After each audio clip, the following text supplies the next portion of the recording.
What happens when the woman you dismissed as a fortune becomes the one voice you can't silence?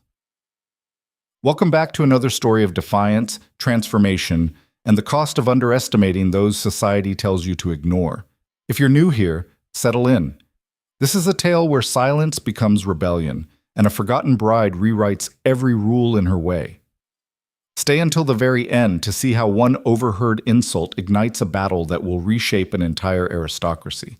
And if you love stories where the underestimated rise up and prove the world wrong, hit that like button now and drop a comment with the city you're watching from. Let's begin. The terrace doors at Haverstone Manor stood slightly ajar, and through that narrow gap, Elena Whitmore heard the end of her future. She had not meant to eavesdrop. She had only stepped away from the suffocating heat of the ballroom, where 200 nobles in silk and diamonds danced beneath chandeliers that cost more than most families earned in a lifetime. The music had grown too loud, the laughter too sharp, and Elena needed air. Just air. Just a moment to breathe before returning to the role she had been practicing for weeks, the demure, grateful bride-to-be of Duke Julian Ravencroft. But as her gloved hand reached for the door handle, she heard his voice. "Honestly, Ashford, you act as though I've made some grand romantic conquest." Julian's tone was light, amused, edged with the careless confidence of a man who had never been denied anything in his life. "The girl is pleasant enough, I suppose. Quiet, forgettable. But let's not pretend this is about affection." Elena froze. "Then what is it about?" another voice asked. Lord Ashford, she recognized, one of Julian's oldest friends. "You could have chosen from half the debutantes in London. Why her?" There was a pause, then Julian laughed, a low sound that carried through the warm night air like poison. "Because, my dear friend, Miss Whitmore is a dowry with a pulse.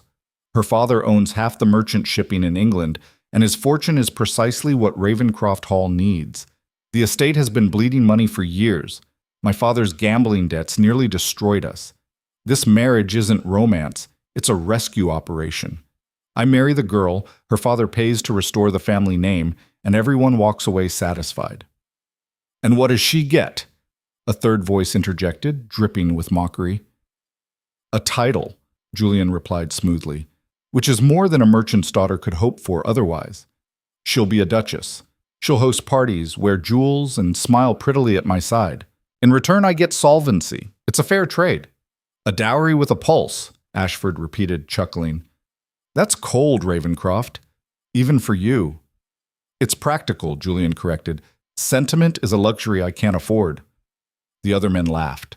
They raised their glasses, toasting to Julian's cleverness, to the marriage that would save him, to the quiet girl who would never know she had been reduced to a transaction on a ledger. But Elena knew. She stood there in the shadows, one hand still resting on the brass door handle, and felt the world tilt beneath her feet. For weeks she had told herself this arrangement could work. Her father had brokered the engagement with the Duke's solicitors, presenting it as an opportunity. A triumph, even. His daughter, elevated to the highest ranks of nobility. Elena had accepted it with quiet resignation. She had no illusions about love. This was the world she had been born into, where marriages were built on alliances and fortunes, not affection. But she had hoped, foolishly perhaps, that there might be respect, partnership, a foundation on which something real could grow. Instead, she was a dowry with a pulse. Elena's fingers tightened on the handle. Her breath came shallow and quick. She wanted to scream. She wanted to throw open the doors and confront him, to hurl his cruelty back in his face and watch him stumble over excuses. But she didn't. Because in that moment, standing alone in the dark hallway, with her heart fracturing in her chest, Elena Whitmore made a decision that would change everything.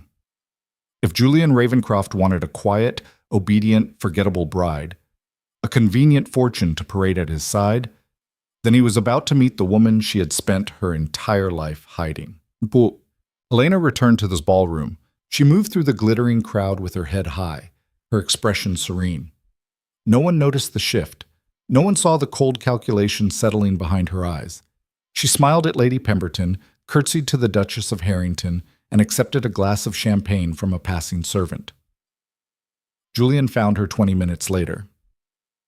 "There you are," he said, his voice warm and solicitous as he took her hand.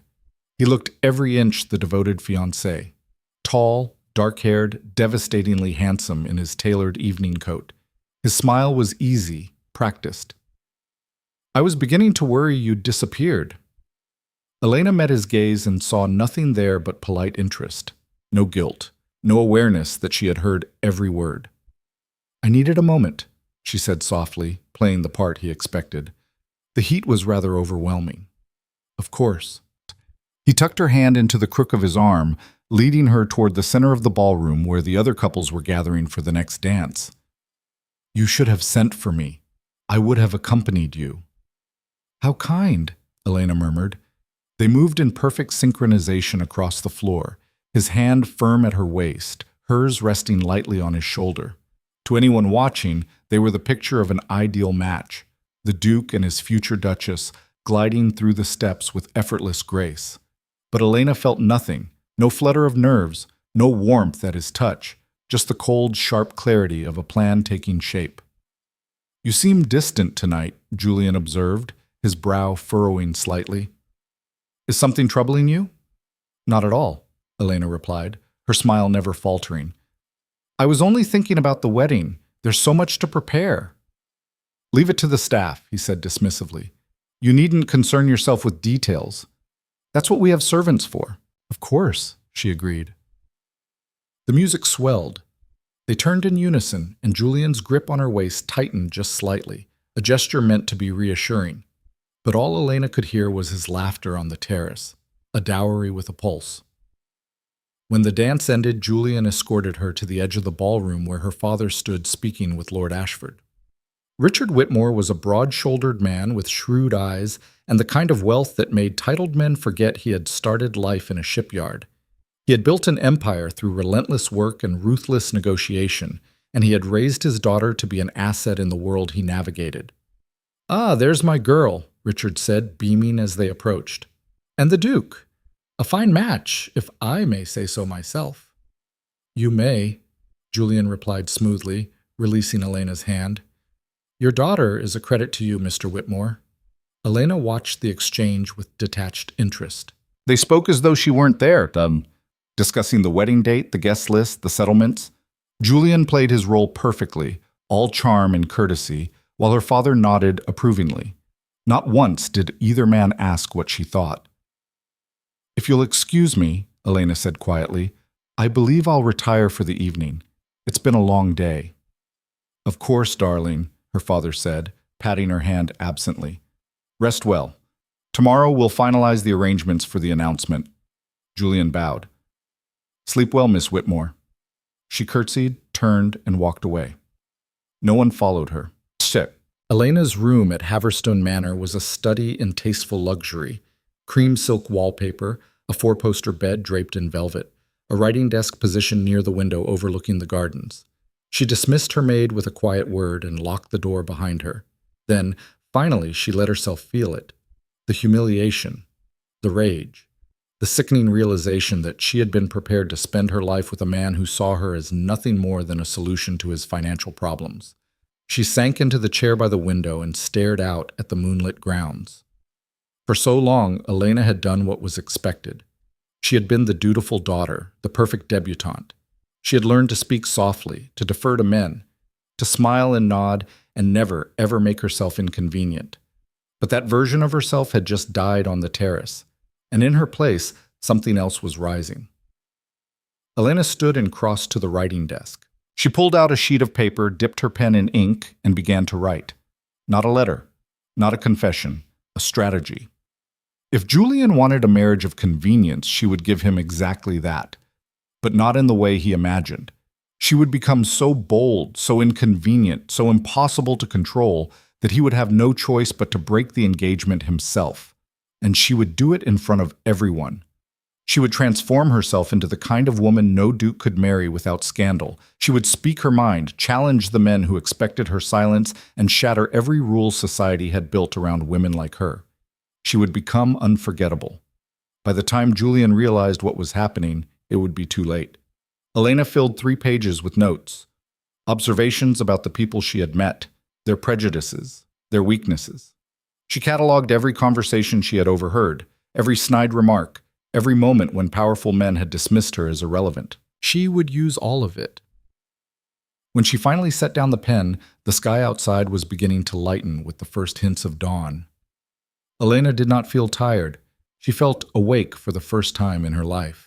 The next morning, Elena descended the stairs to breakfast wearing a dress of deep burgundy, a color far bolder than the pale pastels expected of unmarried women. Her maid had protested, but Elena had been firm. The dining room was filled with weekend guests, and conversation paused when she entered. Julian rose from his seat at the head of the table, his expression flickering with surprise. "Good morning, Miss Whitmore. You look striking." "Thank you," Elena said evenly. She took her seat and accepted a cup of tea from the footman. Around her, the whispers began. "She's wearing burgundy. How bold." Perhaps she didn't realize. Elena ignored them. She sipped her tea and listened as the men at the table resumed their discussion about the latest parliamentary session. They spoke of trade tariffs, colonial expansion, and the unrest brewing in the industrial cities. Lord Pemberton, a silver-haired baron with a perpetual sneer, was holding forth on the necessity of maintaining order among the working classes. "They simply don't understand what's best for them," he declared. "Give them an inch, and they'll demand the world. Discipline is what's needed, not coddling." Several men murmured agreement. Elena set down her teacup. "Forgive me, Lord Pemberton," she said, her voice clear and steady. "But have you ever spoken to any of the workers you're so eager to discipline?" The table went silent. Pemberton blinked at her, clearly uncertain whether she had actually addressed him. "I beg your pardon?" "I only ask," Elena continued, meeting his gaze without flinching, "because it seems difficult to know what's best for people if you've never asked them what they need." A ripple of shock moved through the room. Julian's eyes narrowed. "Miss Whitmore, I've read the reports from Manchester," Elena went on, her tone polite but unyielding. "The factories there employ children as young as 6. They work 14-hour days in dangerous conditions. Many die before they're 12. Is that the discipline you're advocating for, my lord?" Pemberton's face flushed crimson. "You overstep, Miss Whitmore. These are matters beyond—" "Beyond what?" Elena asked. "Beyond my comprehension, or beyond what a woman is allowed to discuss?" "Both," Pemberton snapped. Elena smiled. It was a small, dangerous smile that did not reach her eyes. "How convenient," she said softly. The silence stretched, thick and stunned. Julian stood abruptly, his chair scraping against the floor. "Perhaps we should adjourn to the drawing room," he said tightly. "The ladies may wish to—" "I'm quite comfortable here," Elena said. Julian stared at her. For the first time, she saw something flicker in his expression. Not anger, but confusion. He did not recognize the woman sitting before him. Good. Elena turned her attention back to her breakfast, calmly spreading jam on a piece of toast as though she had not just committed social suicide. Around her, the whispers exploded. By noon, the entire estate was talking about her. Elena spent the afternoon in the library, deliberately choosing the most visible seat near the window where anyone passing could see her reading. She had selected a political treatise on labor reform, not the kind of book young women were supposed to touch, let alone understand. Lady Ashford found her there an hour later, flanked by 2 other society matrons, whose expressions ranged from scandalized to gleeful. "Miss Whitmore," Lady Ashford began, her voice dripping with false concern, "we couldn't help but notice your spirited contribution at breakfast." Elena looked up from her book. "Did you disagree with my assessment, Lady Ashford?" "It's not a matter of agreement," the older woman replied stiffly. "It's a matter of propriety. Young ladies do not involve themselves in political debates, especially not at the breakfast table." "Why not?" Elena asked. Lady Ashford blinked. "Because it simply isn't done." "That's not a reason," Elena said. "That's a habit." The other women exchanged glances. "You're making yourself a spectacle," one of them hissed. "Do you not care about your reputation?" "My reputation," Elena replied calmly, "seems to be the only thing anyone cares about. Not whether I'm right, not whether the children in Manchester deserve better, just whether I've embarrassed the men at the table." "You have," Lady Ashford said flatly. and you've embarrassed yourself. The Duke cannot be pleased." "Then perhaps," Elena said, closing her book and rising to her feet, "he should break the engagement."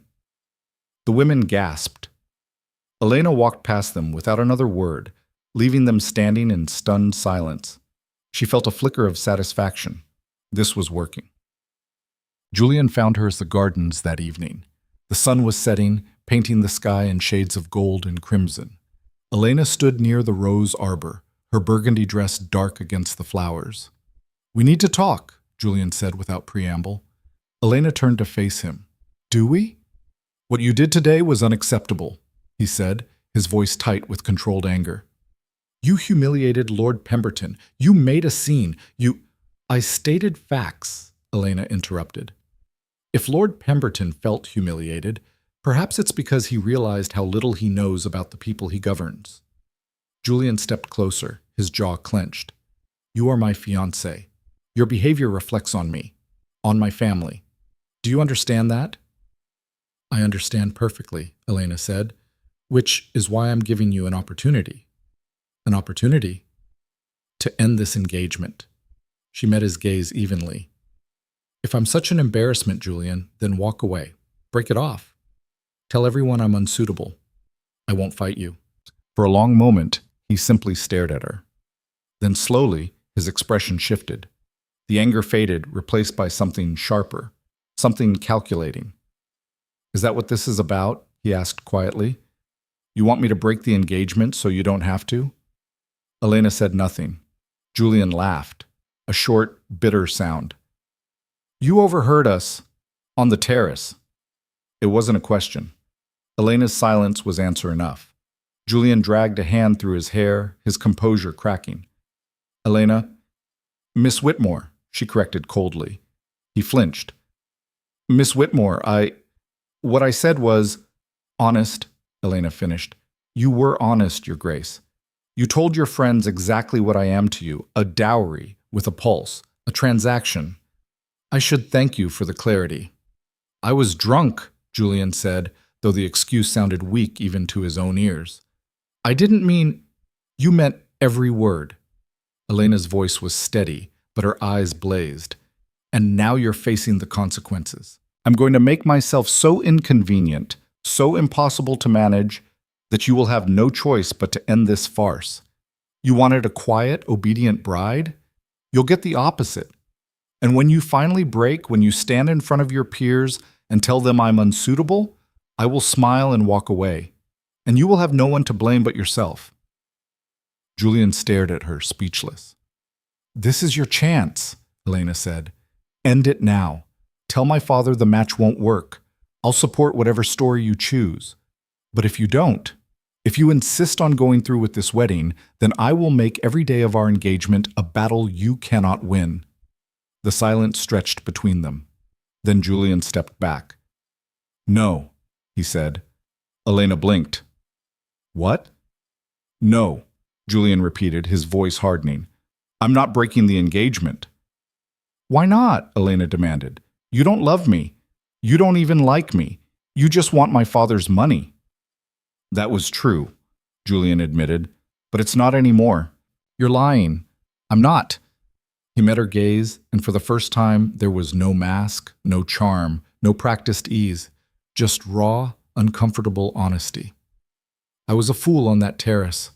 I reduced you to a fortune because it was easier than admitting I was marrying a stranger. But today, in that dining room, I saw someone I didn't expect, someone who refused to be silent, someone who didn't care about the rules." "And that changes nothing," Elena said flatly. "It changes everything," Julian countered, "because now I want to know who you really are. Not the quiet girl your father presented, the woman who just declared war on me." Elena laughed, a sharp, disbelieving sound. "You think this is a game?" "No," Julian said. "I think it's the first honest thing that's happened between us." He stepped closer, his expression intent. "You want me to break the engagement? I won't. You want to make yourself impossible? Go ahead. But I'm not walking away, Elena. If you want out of this marriage, you'll have to make me fall so completely that I destroy myself trying to keep you." Elena's breath caught. "This is madness," she whispered. "Yes," Julian agreed, "but it's ours." He turned and walked back toward the manor, leaving her standing alone in the fading light. Elena watched him go, her mind racing. She had expected anger, rejection, a swift end to the engagement. Instead, Julian Ravencroft had just turned her strategy into a challenge. And despite everything, despite the humiliation, the rage, the plan she had built so carefully, Elena felt something shift inside her. Not forgiveness, not yet, but the faintest, most dangerous stirring of curiosity. What if the Duke was capable of more than she thought? What if he actually meant what he said? Elena shook her head, banishing the thought. She would not be swayed by words. Only actions mattered. And tomorrow she would show Julian Ravencroft exactly how impossible she could be. The morning after Julian's challenge, Elena woke with a sense of purpose that felt almost violent in its intensity. She had spent half the night pacing her room, replaying their confrontation in the garden, dissecting every word he had said. He wanted to know who she really was? Fine. He was about to learn exactly what happened when a woman stopped performing. She dressed in a gown of deep emerald green, another calculated choice that would raise eyebrows. Her maid, Martha, had stopped questioning her selections after the burgundy dress incident, though the woman's disapproving silence spoke volumes. "Will there be anything else, miss?" Martha asked stiffly as she finished arranging Elena's hair in a simple style that was elegant but deliberately understated. "No, thank you," Elena replied, studying her reflection. She looked different, sharper. The soft, forgettable debutante was gone, replaced by someone who met her own gaze without flinching. Downstairs, the weekend guests were gathering for a morning ride through the estate grounds. Elena had never particularly enjoyed riding. It was another performance, another opportunity to look graceful and delicate while men made decisions about where to go and how fast. But today she had a different plan. Julian was already mounted when she emerged from the manor, his black stallion stamping impatiently beneath him. He saw her and went still, his eyes tracking her movement across the gravel drive. "Miss Whitmore," he said, his voice carefully neutral, "I didn't expect to see you joining us." "Why not?" Elena asked, accepting a footman's assistance as she mounted her own horse, a spirited chestnut mare the stablemaster had tried to steer her away from. "It's a beautiful morning." "That mare can be difficult," Julian warned. "Perhaps—" "I'll manage," Elena cut him off, adjusting her seat and gathering the reins with practiced ease. The truth was she had learned to ride on her father's country estate, where the horses were work animals, not showpieces. She knew how to handle herself. Lord Ashford rode up beside them, his expression amused. "Your fiancé seems determined to surprise us all, Ravencroft. First breakfast debates, now spirited horses. What's next? Will she challenge us to a fox hunt?" "If you're offering," Elena said sweetly, "I accept." Ashford's smile faltered. Julian's jaw tightened, but he said nothing. He simply turned his horse and led the group toward the forest trails that wound through the estate. The ride began pleasantly enough. The morning air was crisp, the woods beautiful in their late summer fullness. The party moved at an easy pace, the men discussing politics and business, while the few other women present rode in silence, their expressions politely vacant. Elena positioned herself in the middle of the group, listening. Lord Pemberton, still clearly nursing his wounded pride from yesterday's breakfast, was holding forth on the upcoming parliamentary vote regarding factory regulations. "It's absurd," he declared. "The reformers want to limit working hours, mandate safety inspections, even restrict child labor. They'll cripple industry with their sentimentality." "Sentimentality," Elena repeated, guiding her mare closer. "Is that what we're calling basic human decency now?" The group went quiet. Pemberton turned in his saddle, his eyes cold. "Miss Whitmore, I thought we had established that these matters are beyond your purview." "You established it," Elena corrected. "I never agreed." "This is hardly the time," Julian began. "When is the time?" Elena interrupted, looking directly at him. "When is it appropriate to discuss the fact that children are dying in factories because men like Lord Pemberton value profit over lives?" "You speak of things you don't understand," Pemberton snapped. The economy requires workers," Elena shot back. And workers require food, rest, and the assurance that their children won't be crushed by machinery before they're old enough to read. If your business model depends on exploitation, perhaps the problem isn't the regulations. Perhaps it's the business. A shocked gasp rippled through the riders. Lady Pemberton, a thin woman with a perpetually pinched expression, urged her horse forward. "You forget yourself, Miss Whitmore. A woman has no place in such discussions. Your role is to—" "To what?" Elena asked, her voice sharp. "To smile and look pretty while men make decisions that affect everyone? To pretend I don't have eyes to see or a mind to think?" "To show proper respect," Lady Pemberton hissed, "something you clearly lack." "I have tremendous respect," Elena replied evenly, "for truth, for justice, for people who actually deserve it." The implication hung in the air like a blade. Julian moved his horse between Elena and the Pembertons, his face tight with controlled frustration. "Perhaps we should continue this discussion later, in a more appropriate setting." "There is no appropriate setting," Elena said, meeting his gaze steadily. "Because there is no setting where women are allowed to speak freely. That's the point, isn't it? Keep us quiet, keep us decorative, and keep us from interfering with the way things have always been done." "You go too far," Lord Ashford warned. "Do I?" Elena turned to him. "Tell me, Lord Ashford, when was the last time you listened to a woman's opinion on anything that mattered? When did you last consider that we might have something valuable to contribute beyond needlework and polite conversation?" "This is outrageous," another man sputtered. "Ravencroft, control your betrothed." "She's not a horse," Julian said quietly, and there was an edge in his voice that surprised everyone, including Elena. "She doesn't need to be controlled." Elena stared at him. So did everyone else. "What she needs," Julian continued, his eyes still locked on Elena's, "is to understand that there are consequences to challenging every person of rank she encounters." "I understand perfectly," Elena said. "The consequence is that people like you get uncomfortable. And frankly, Your Grace, I find that consequence entirely acceptable." She kicked her mare into a canter before he could respond, breaking away from the group and heading deeper into the woods. Behind her, she could hear the explosion of voices, shocked exclamations, angry protests, Julian's sharp command to let her go. But she didn't look back. She just rode, feeling the wind against her face, the powerful rhythm of the horse beneath her, and the intoxicating freedom of saying exactly what she thought.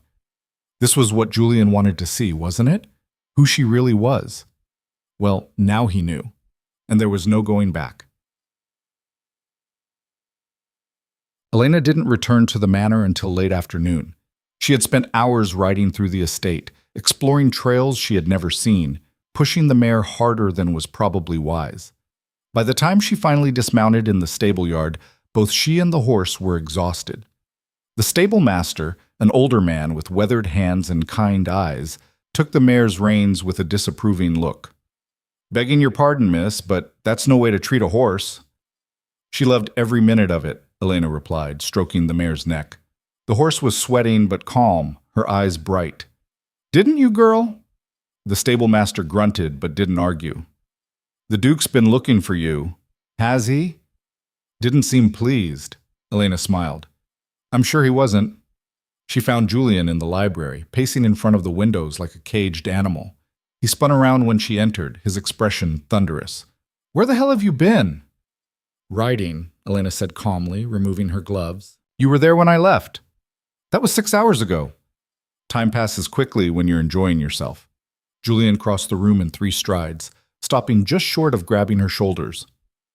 "Do you have any idea what you've done? Pemberton is threatening to withdraw his support for the irrigation project. Lady Ashford has told half of London society that you're mentally unstable. Your father is receiving letters demanding he do something about your behavior." "Good," Elena said. "Good?" Julian stared at her.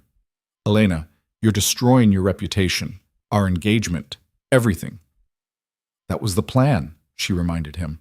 "I told you I would make myself impossible. You said you wouldn't break the engagement, so here we are." "This isn't a game." Julian's voice rose, frustration bleeding through his usual composure.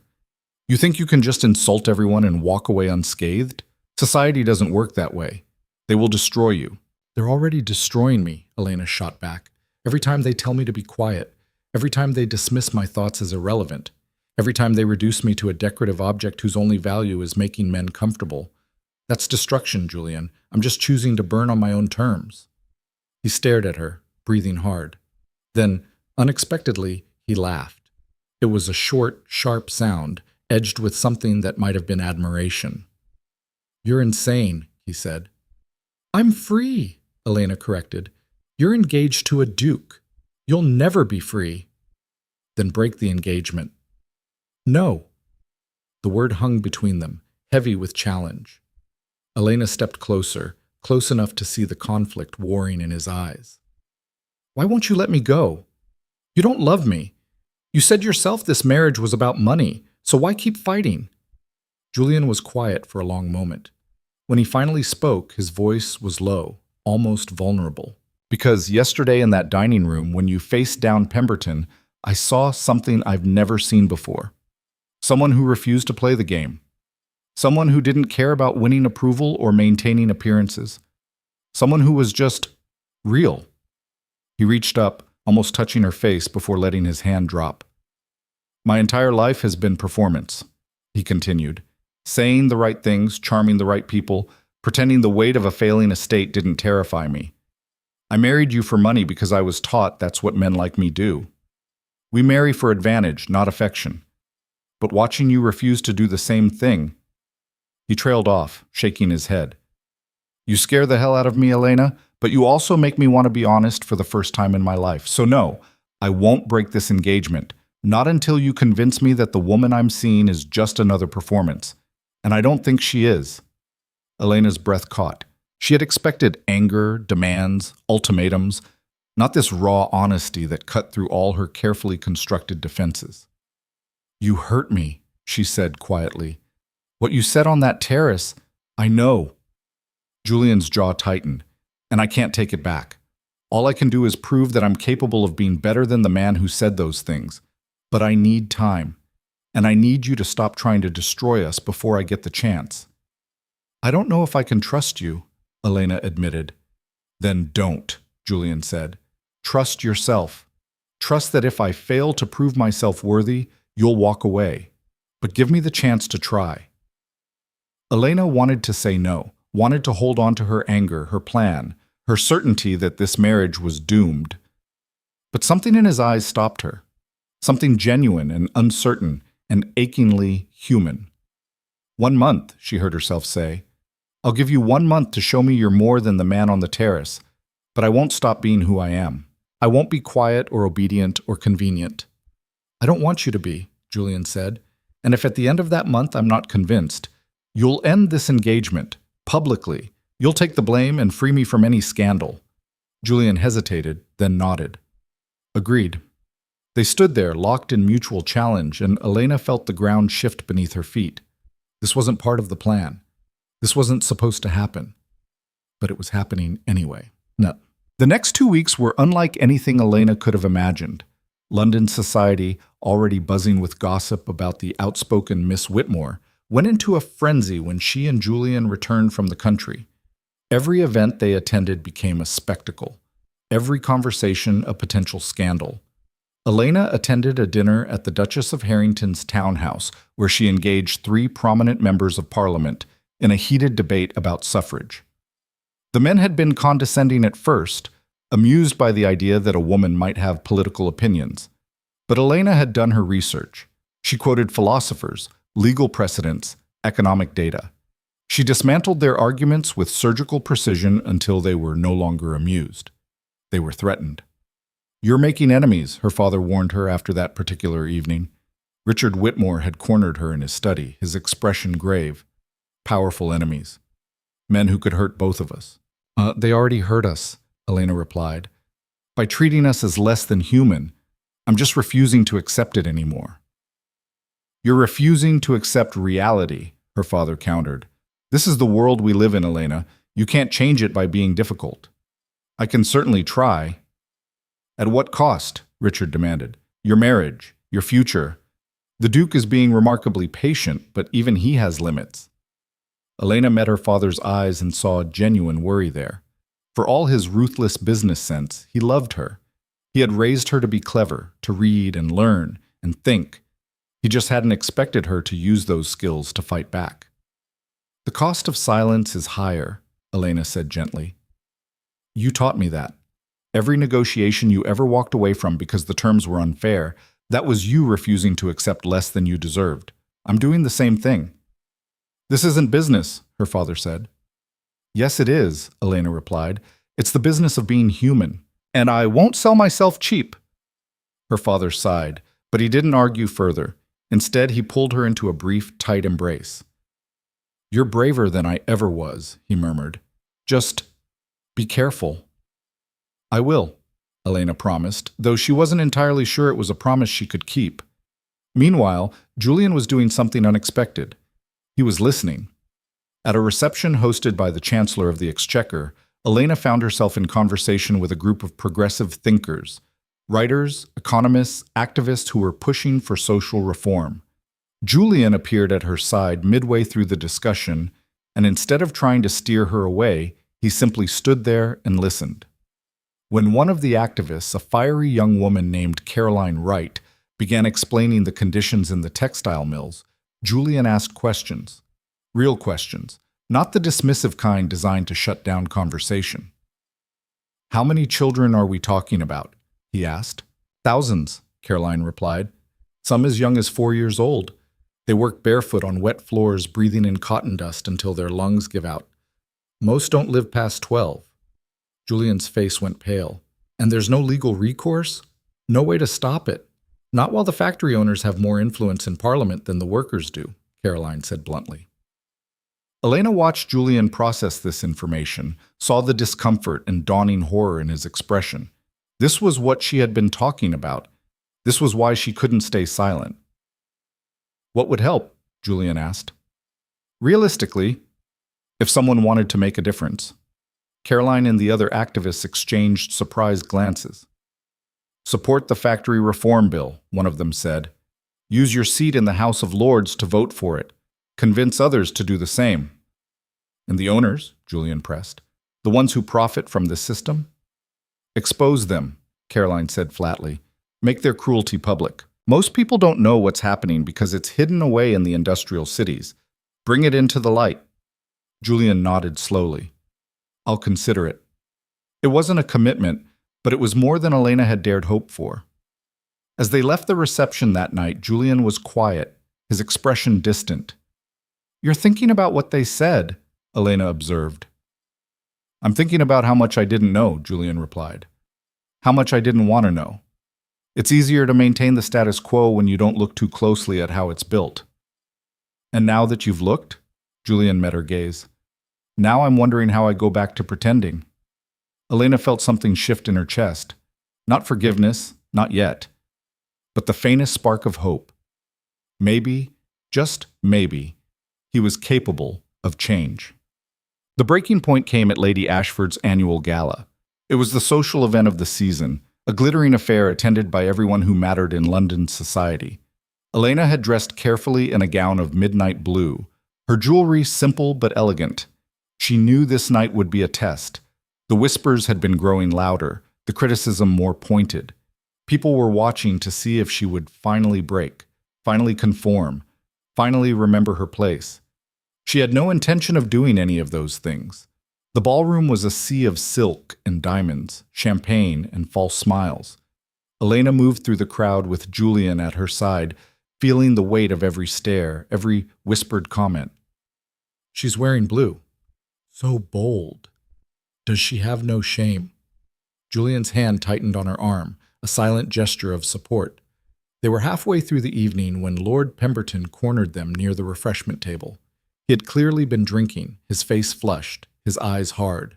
"Ravencroft," he said, his voice loud enough to carry, "I wanted to congratulate you on your upcoming marriage, though I must say your bride's behavior has been concerning." "Has it?" Julian said flatly. "Indeed." Pemberton turned to Elena, his smile sharp. "Tell me, Miss Whitmore, do you plan to continue lecturing your betters after the wedding, or will motherhood finally teach you the value of silence?" The room went quiet. Elena felt the familiar rush of anger, the urge to lash out, But this time, she controlled it. This time, she smiled. I plan to continue speaking truth, she said clearly. And if that makes powerful men uncomfortable, then perhaps they should examine why truth threatens them so much. Pemberton's face darkened.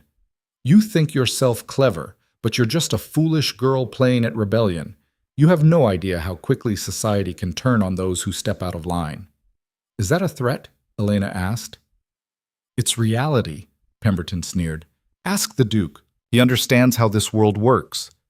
Don't you, Ravencroft? All eyes turned to Julian. This was the moment where he would have to choose. Stand with her or stand with them. Julian looked at Pemberton, then at Elena, then back at Pemberton. You're right, Julian said quietly. I do understand how this world works. I understand that men like you have held power for so long that you've forgotten it was never actually yours. It was given to you by systems built on exploitation and maintained through intimidation. And I understand that when someone finally challenges that system, when someone like Miss Whitmore refuses to be quiet, your first instinct is to crush them. Pemberton's eyes widened. But here's what you don't understand, Julian continued, his voice hardening. I'm done being complicit. I'm done pretending that our comfort is worth more than their suffering, and I'm done standing by while men like you bully women into silence. He stepped closer to Pemberton, and despite being younger and less powerful, there was something in Julian's bearing that made the older man flinch. If you threaten my fiancé again, Julian said softly, I will use every resource at my disposal to destroy you. I will investigate your business dealings, expose every dirty secret, and make sure everyone knows exactly what kind of man you are. Do we understand each other? Pemberton sputtered, his face purple with rage. You dare! I dare, Julian said, and I'll keep daring. So will she. Get used to it. He offered Elena his arm. Shall we dance? He asked, his voice gentler now. Elena took his arm, her heart pounding. Yes. They left Pemberton standing there, speechless and furious, as the entire ballroom watched in stunned silence. On the dance floor, Julian pulled Elena close, his hand steady at her waist. That was reckless, Elena whispered. That was honest, Julian corrected. You were right. I've been hiding behind comfort for too long. He'll retaliate. Let him try. Elena looked up at him, really looked, and saw something she had never expected to find. An ally. Thank you, she said quietly. Don't thank me yet, Julian replied. We've just declared war on half of London. Things are about to get much worse before they get better. I know. And you're still willing to go through with this? Elena smiled, fierce and unafraid. Are you? Julian smiled back. Yes. The music swelled around them, and for the first time since this whole mess began, Elena felt something other than anger or determination. She felt partnership. And it was terrifying, because she was starting to believe that Julian Ravencroft might actually be worthy of the chance she had given him, which meant she might have to rethink everything. The fallout from Lady Ashford's gala was swift and merciless. By morning, 3 prominent families had withdrawn their invitations to upcoming events. By noon, Elena's father received a formal letter from a consortium of merchants threatening to sever business ties unless he controlled his daughter's radical behavior. By evening, the scandal sheets were printing caricatures of Elena as a wild-eyed revolutionary trampling on tradition, while Julian stood helplessly behind her. Elena sat in her father's study, watching him read through the stack of correspondence with an increasingly grim expression. She had expected consequences. She had not expected them to come so quickly or cut so deep. They're threatening the shipping contracts, Richard said finally, setting down a particularly venomous letter. Half my fleet sits idle if they make good on this. They won't, Elena replied, though her voice lacked conviction. You're too valuable to them. I was valuable when my daughter was marriageable, her father corrected. Now you're a liability, and so am I, by extension. The words stung, but Elena kept her expression neutral. I'm sorry. Are you? Richard looked at her, his weathered face lined with worry and something else. Disappointment, perhaps, or fear. Because from where I sit, it looks like you're willing to burn everything down just to prove a point. It's not about proving a point, Elena said. It's about refusing to live a lie. Living a lie kept food on tables and roofs over heads for a lot of people, her father shot back. My workers, their families, they depend on this business. What happens to them when the contracts dry up because you couldn't keep your opinions to yourself? Elena flinched. She hadn't thought about the workers, hadn't considered that her rebellion might cost people their livelihoods. Before she could respond, the door opened and Julian strode in without announcement. He looked like he hadn't slept. His cravat loosened, his hair disheveled. "We have a problem," he said without preamble. "Another one?" Richard asked dryly. Julian crossed to the desk and dropped a newspaper on top of the letters. The headline screamed in bold type, "Duke's Bride Exposed. Radical Sympathies Threaten Crown." Elena snatched up the paper and read quickly. Her stomach dropped with every line.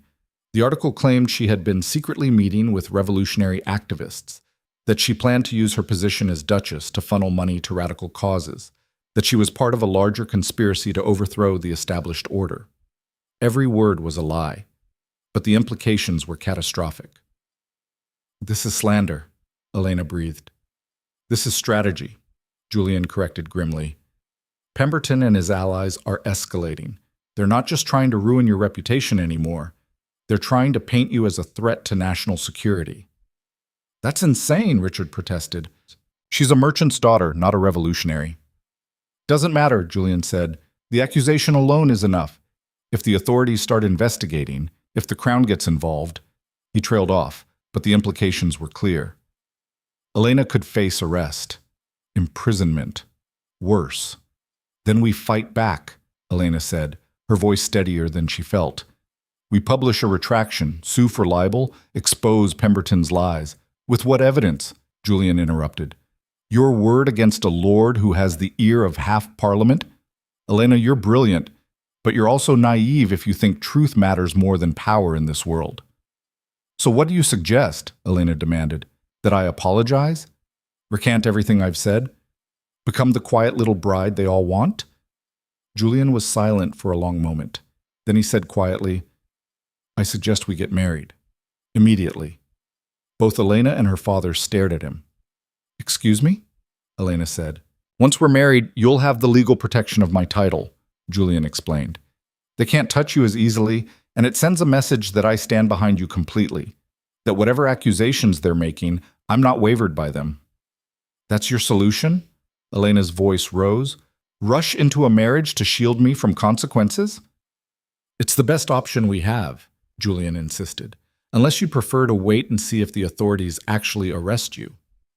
"This is madness," Elena said, pacing the room. "We agreed to a month.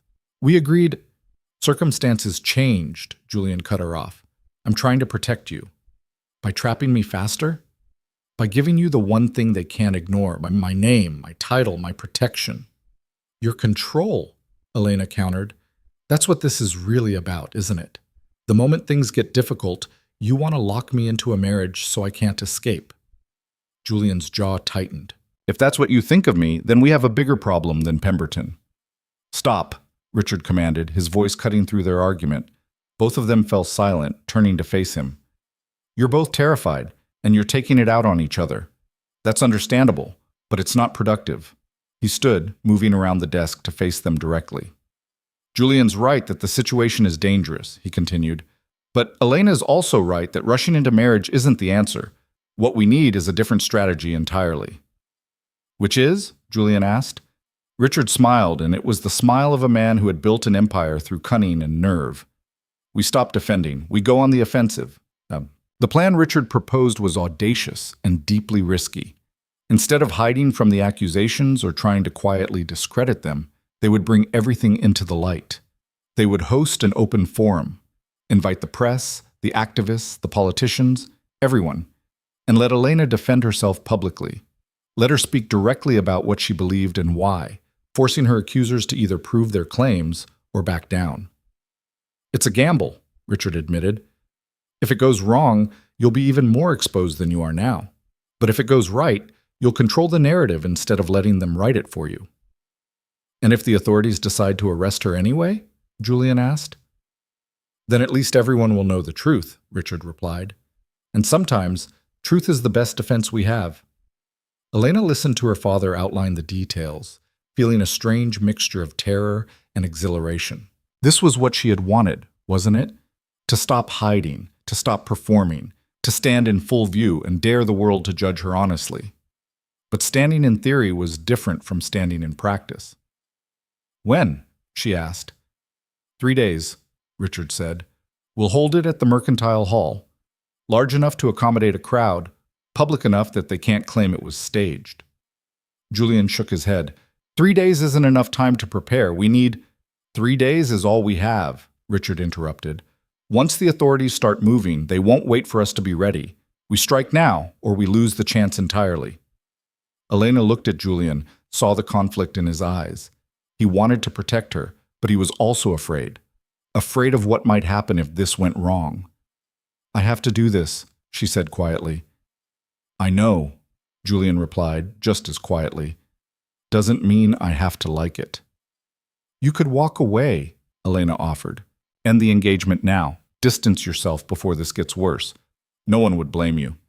Julian laughed, a short, sharp sound. You still don't understand, do you? I'm not walking away, Elena. I told you that. I meant it. Even if it destroys you? Even then. The conviction in his voice shook something loose inside her. She had been so focused on protecting herself, on maintaining her defenses, that she hadn't fully registered what Julian was offering. Not just support, but solidarity. He was tying his fate to hers, knowing full well it might sink them both. Why? She whispered. Julian reached out, his hand hovering near her face before falling to his side. Because for the first time in my life, I'm standing for something that actually matters. Because watching you refuse to break has made me realize how much of myself I've given away just to survive. Because— He hesitated, then finished simply, because you're worth it. Elena's breath caught. She didn't have words for what she felt in that moment. Gratitude, fear, something dangerously close to affection. Instead, she just nodded. 3 days, she said. The next 72 hours were a blur of preparation. Richard used every contact he had to spread word about the forum. Caroline Wright and the other activists helped Elena refine her message, coaching her on how to speak to a hostile crowd without alienating potential allies. Julian worked behind the scenes, calling in favors, pressuring neutral parties to attend, making sure there would be enough sympathetic voices in the room to prevent a complete disaster. Elena herself spent the time reading, writing, memorizing. She outlined her key arguments, anticipated the worst accusations, practiced staying calm under pressure. She barely slept, barely ate. The weight of what she was about to do pressed down on her like a physical thing. The night before the forum, she found herself in the library of Julian's townhouse, surrounded by books and papers, her mind too wired to rest. Julian found her there past midnight. You should sleep, he said, leaning against the doorframe. Can't, Elena replied without looking up from the speech she was revising for the 100th time. Julian crossed the room and gently took the paper from her hands. You're as ready as you're going to be. More preparation won't help at this point. I have to be perfect, Elena insisted. One mistake, one moment of weakness, and they'll tear me apart. You're human, Julian said. You're allowed to make mistakes. Not tomorrow, I'm not. Julian set the paper aside and sat down across from her.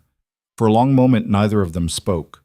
Then Julian said, Do you remember what you told me in the garden? That you would make yourself so impossible I'd have no choice but to end the engagement? Yes. I've been thinking about that, about how you were willing to destroy yourself just to escape. And I realized something. He leaned forward, his expression serious. You weren't trying to escape me. You were trying to escape the version of yourself that everyone expected you to be, the quiet, obedient girl who never caused trouble. Elena met his gaze. What's your point? My point is that you've already won that battle. You've already broken free. Tomorrow isn't about proving you have the right to speak. You've already proven that every time you opened your mouth and refused to be silenced. Tomorrow is about showing everyone else what I've learned over these past weeks, that the woman they're afraid of is exactly the woman the world needs. You have a lot of faith in me, Elena said softly. I have faith in truth, Julian corrected. And you speak it, even when it costs you. That's rare. That's valuable. That's worth fighting for. Elena felt tears prick her eyes and blinked them away angrily. She couldn't afford to be emotional. Not now, not when so much was at stake. But Julian saw them anyway. It's all right to be afraid, he said gently. I'm not afraid, Elena lied. Yes, you are. So am I. But we're doing it anyway. He reached across the table and took her hand. Whatever happens tomorrow, you won't be alone. I promise you that. Elena looked down at their joined hands and felt something crack in her chest. For weeks she had been fighting alone, convinced that vulnerability was weakness. But sitting here with Julian, feeling the steady warmth of his grip, she realized that maybe strength didn't always mean standing alone. Maybe sometimes it meant letting someone stand with you. Thank you, she whispered. Julian squeezed her hand once, then released it. Get some rest. Tomorrow, we change everything. The mercantile hall was packed. Elena stood backstage, listening to the roar of the crowd filtering through the heavy curtains. There had to be 500 people out there, maybe more. Reporters, activists, nobles, merchants, people who supported her, people who hated her, all of them waiting to see if she would break. Her father appeared at her shoulder, his expression calm but his eyes worried. Ready? No, Elena admitted. Good, Richard said. Means you understand what's at stake. Julian joined them, looking pale but determined. Pemberton's here. Front row. So is Lady Ashford, the Duchess of Harrington, and half the lords who voted against the reform bill. Perfect, Elena said, though her stomach churned. Let them watch. Caroline Wright poked her head through the curtain. We're ready when you are. Elena took a deep breath. This was it. The moment that would define everything that came after. She stepped onto the stage. The crowd erupted, half in applause, half in jeers and shouts. Elena stood at the podium and waited for the noise to die down, her hands gripping the wood to keep them from shaking. When the room finally quieted, she spoke. My name is Elena Whitmore. I am the daughter of a merchant. I am engaged to Duke Julian Ravencroft, and I have been accused of treason, radicalism, and conspiracy against the crown. She paused, letting the words hang in the air. These accusations are lies, but I understand why they were made, because I have done something unforgivable in the eyes of certain powerful people. I have refused to be silent. A murmur rippled through the crowd. I have spoken about child labor in factories, about unsafe working conditions, about the exploitation of the poor by the wealthy. I have challenged men who believe their power gives them the right to ignore suffering, and for this, I have been called dangerous. Because you are dangerous, someone shouted from the crowd. Elena recognized Lord Pemberton's voice. Am I? Elena asked, her voice carrying across the hall. Or is it the truth that's dangerous? The truth that our economy is built on the backs of children who die before they can grow up. The truth that we profit from misery and call it progress. You speak of things you don't understand, Pemberton roared, standing. You're a foolish girl playing at politics. Then educate me, Elena challenged. Explain to me how a 6-year-old working 14 hours in a textile mill is necessary. Explain how that child's suffering benefits anyone but the factory owner. I'm listening, Lord Pemberton. Teach me. The crowd went silent, all eyes turning to Pemberton. He sputtered, his face reddening. The economy requires what? Elena pressed. Requires children to die? Requires workers to starve? Or requires men like you to maintain power at any cost? This is outrageous, Lady Ashford shrieked from her seat. She should be arrested for sedition. For what? Elena demanded. For asking questions? For pointing out that our system is broken? If that's sedition, then sedition is the only moral choice. The crowd erupted again, but this time the balance had shifted. More applause than jeers. More support than hostility. Elena pressed her advantage. I am not a revolutionary. I am not trying to overthrow anyone. I am simply asking, no, demanding, that we do better, that we use our power to lift people up instead of grinding them down, that we remember that every worker, every child, every person struggling to survive deserves to be treated with basic human dignity. She looked directly at Pemberton. You call me dangerous because I threaten your comfort. But the real danger is a society that values profit over people. That's the threat we should all be fighting. Before Pemberton could respond, a commotion erupted at the back of the hall. The crowd parted and a group of uniformed men pushed through. King's Guard, their expressions grim. Elena's heart stopped. The lead officer mounted the stage, a sealed document in his hand. Miss Elena Whitmore, he announced loudly, by order of His Majesty's government, you are under arrest for sedition and incitement to rebellion. The hall exploded into chaos. Julian leapt onto the stage, putting himself between Elena and the guards. On what grounds? She's done nothing. Step aside, Your Grace, the officer said coldly, unless you wish to join her. Then I will, Julian said immediately. The officer's eyes narrowed. You would sacrifice your title for this woman? Without hesitation, Julian replied. Elena grabbed his arm. Julian, no, don't! But before she could finish, something unexpected happened. Caroline Wright and the other activists surged forward, forming a human barrier between Elena and the guards. Then the workers in the crowd joined them. Then some of the merchants. Within seconds, dozens of people were standing between Elena and arrest, their faces set with determination. You'll have to go through all of us, Caroline said firmly. The officer looked around, clearly not expecting this level of resistance. His hand moved to his weapon, and Elena felt terror spike through her. This was about to turn violent. People were going to get hurt because of her. Stop, she shouted. Everyone, stop! The crowd quieted, but didn't move. Elena stepped forward, moving past Julian's protective stance. I'll go with you, she told the officer. Peacefully. No one else needs to be involved. Elena, no, Julian said desperately. It's the only way, Elena replied. She turned to face the crowd, these strangers who had stood up for her, and felt tears finally break free. Thank you, all of you, for proving that I wasn't alone. That matters more than you know. She held out her hands to the officer. I'm ready. The officer moved to restrain her, but before he could, the doors at the back of the hall burst open again. A man strode through, his bearing regal, his clothing marking him as someone of immense importance. The crowd gasped and parted immediately. Elena's breath caught. It was the Prince Regent himself. He approached the stage, every eye in the hall following his movement. When he reached the officer, he spoke quietly, but his voice carried. Release her. The officer blinked. Your Highness, the warrant is void, the prince finished. By my authority. He turned to face Elena, his expression unreadable. Miss Whitmore, you've caused quite a stir. Elena found her voice. I apologize if I've...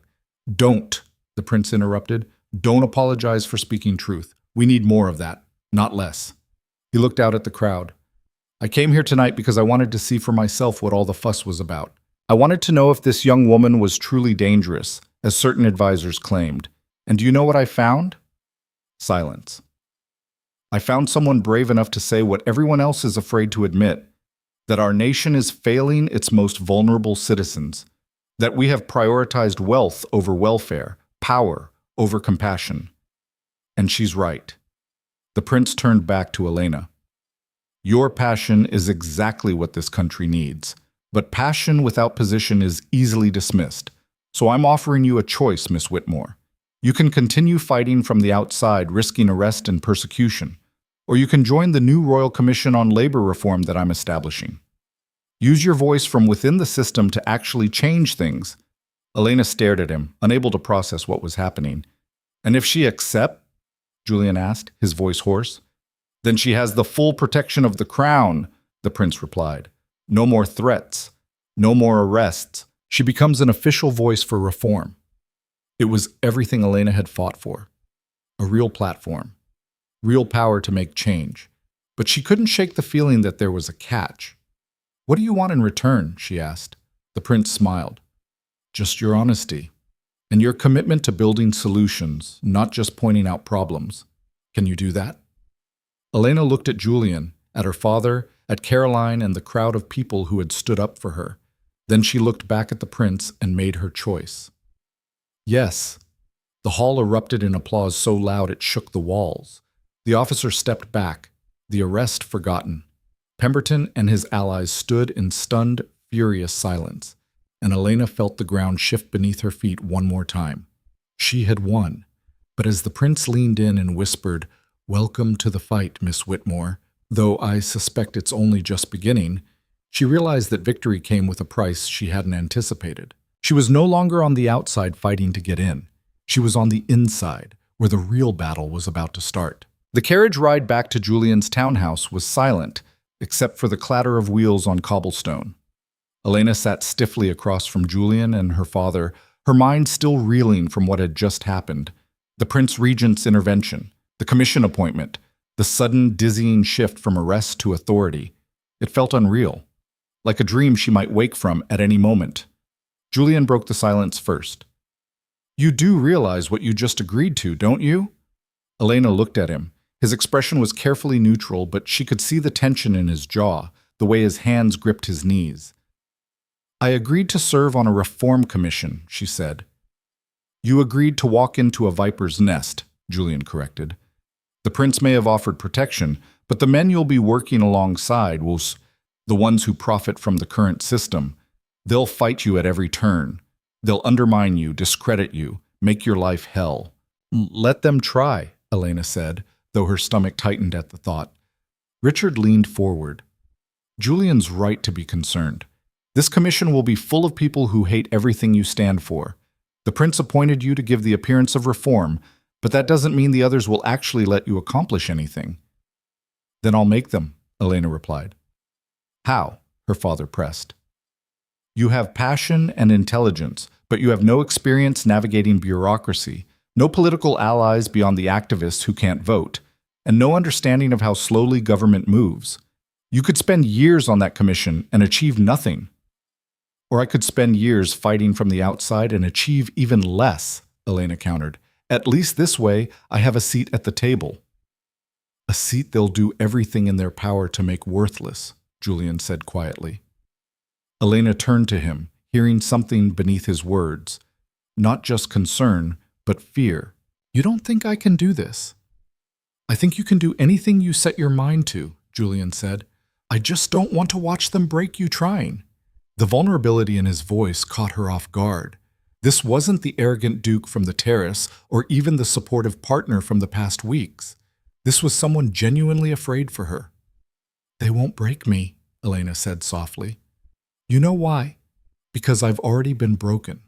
The moment I heard you call me a dowry with a pulse, something inside me shattered.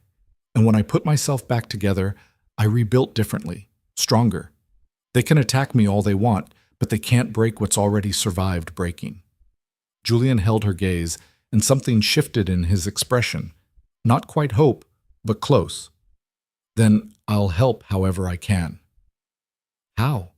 Elena asked. "You have your own responsibilities. Your own. My responsibility is to you," Julian interrupted. "That's what a partnership means.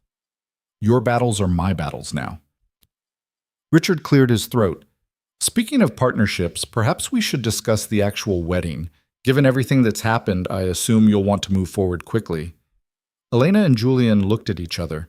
In all the chaos, the marriage itself had become almost secondary, a legal formality overshadowed by larger battles.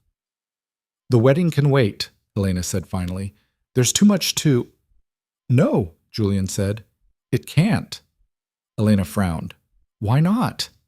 "Because right now, you're Elena Whitmore, merchant's daughter and controversial activist. The commission gives you legitimacy, but you're still vulnerable. Once you're the Duchess of Ravencroft, you have institutional power they can't easily strip away. Legal protections, social standing, resources." "You want to marry me for strategic reasons," Elena said flatly. "I want to marry you for 100 reasons," Julian replied. "Strategy is just one of them, but it's an important one. Especially now." Richard nodded slowly. "He's right. The title would shield you in ways the prince's protection can't, and it would send a clear message that you're not some radical outsider. You're part of the establishment they claim to defend." Elena wanted to argue, wanted to insist that she didn't need shielding, didn't need Julian's title or protection, but the truth was, she was exhausted. The past weeks had been a constant battle, and the idea of having one less thing to fight about was almost overwhelmingly appealing. 2 weeks, she heard herself say. We'll marry in 2 weeks. Small ceremony, family only, no spectacle. Agreed, Julian said immediately. Richard smiled. Finally, some good news to share. The investors will be relieved. Elena had nearly forgotten about the business threats, the contracts her father stood to lose because of her behavior. Are they still? They'll back down once you're married, Richard assured her. A duke's wife has more latitude than an unmarried girl. It's hypocritical, but useful. The carriage pulled up to Julian's townhouse, and they climbed out into the cool night air. Elena stood on the steps, looking up at the grand facade, and felt the weight of everything pressing down on her shoulders. In 2 weeks, this would be her home. Julian would be her husband. The commission would be her battlefield. Everything was about to change again. Are you all right? Julian asked quietly, appearing at her side. Ask me in a month, Elena replied. The first meeting of the Royal Commission on Labor Reform took place in a stately room in Westminster, all dark wood paneling and stern portraits of long-dead legislators. Elena arrived early, dressed in a severe gray gown that was respectable without being submissive, her notes organized in a leather portfolio. She was the only woman in the room. The other commissioners filtered in over the next 30 minutes, a collection of lords, MPs, factory owners, and one token trade unionist who looked as uncomfortable as Elena felt. They took their seats around the long table, most of them ignoring her entirely. Lord Pemberton was there, of course. He sat directly across from Elena, his expression venomous.